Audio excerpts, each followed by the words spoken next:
Hello everyone. The purpose of this video is to share with you 4 surgical pearls of practical importance that I have learned through personal experience.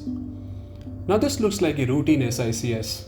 I have made the side port and now I'm trying to enter the anterior chamber, but I'm struggling.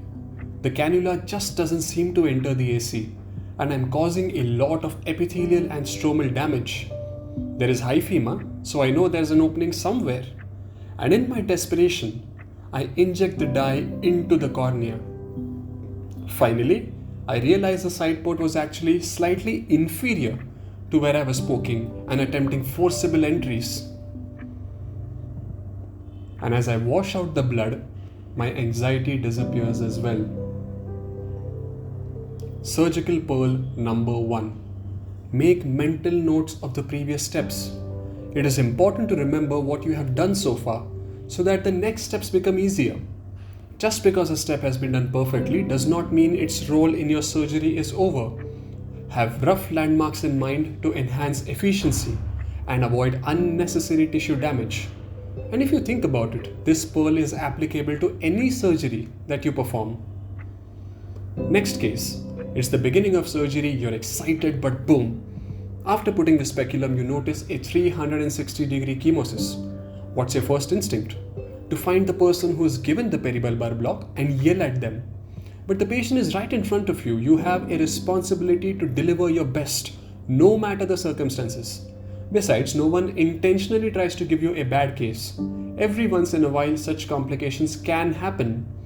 The good part about complications is that most are manageable.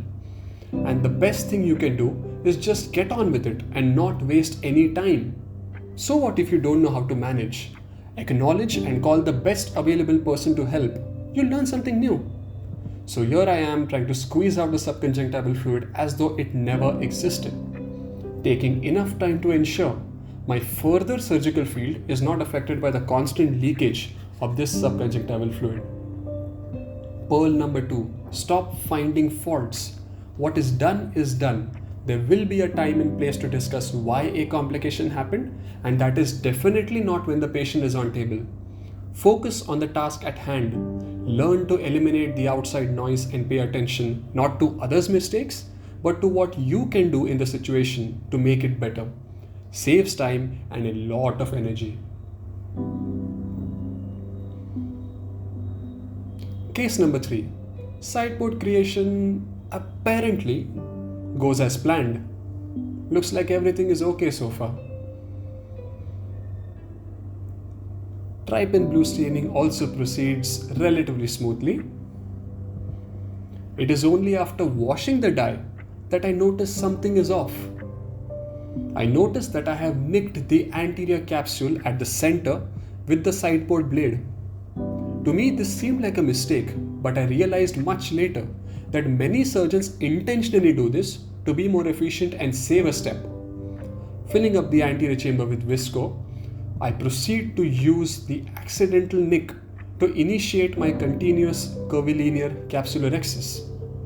It felt very scary at first, but once I gained control of the capsular flap, it felt like any other CCC I had performed. Pearl number 3.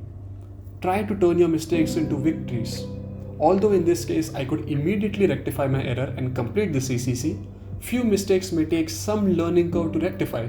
And that's okay. Some of us take 5 cases to learn, some 50 and some 500. There is no magic number. The key thing to remember is not to get bogged down by our mistakes and instead promise not to repeat the same ones, although you're allowed to make new ones. The last case in this video. I proceed with capsulorhexis, but I'm finding it very difficult to grasp the capsule. I'm unable to create a decent flap, and the rhexis seems to be proceeding uncontrolled in size as well as direction. Here, the problem was of instrumentation. Notice the cystitome I had made. It barely has a bend, which made it difficult to proceed smoothly. While I had noticed the poorly prepared cystitome the moment I made it, I failed to act and replace it with a better one. Perhaps I was lazy or thought it did not matter, but I paid the price for it by creating a small rhexis in an already smaller than ideal pupil. which needed extension later on. In my mind, I was caught between two opposing thoughts: to continue the rhexis with this faulty needle, or to pull out of the eye and make a new one and then proceed. And that indecision showed in my work.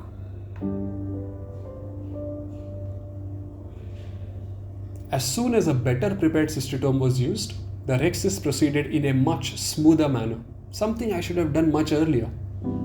Pearl number 4, don't just identify the problem, act on it. Nobody gets brownie points for being just an expert analyst. You need to use it to your advantage. To conclude, if you're philosophical like me, these 4 lessons can also be applied to life in general. Do think about it. Thank you, and I wish you a happy learning.